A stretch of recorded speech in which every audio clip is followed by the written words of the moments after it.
46তম BCS প্রিলিমিনারিতে ইংরেজি সাহিত্যে আসা আরেকটি প্রশ্ন হচ্ছে, who is the most famous satirist in English literature? অর্থাৎ ইংরেজি সাহিত্যের সবচেয়ে বিখ্যাত বিদ্রূপাত্মক সাহিত্য রচয়িতা কে? অপশন দেওয়া আছে Alexander Pope, Jonathan Swift, John Dryden, William Wordsworth.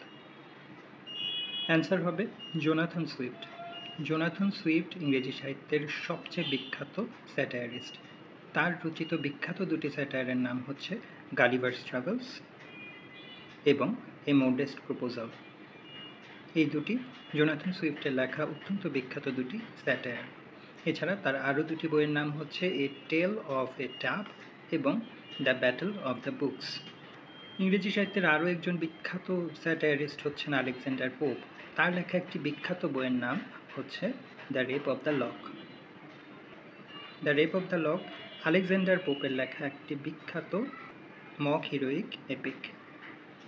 এই বইটির নাম এবং লেখকের নামও কিন্তু খুবই গুরুত্বপূর্ণ পরীক্ষার জন্য।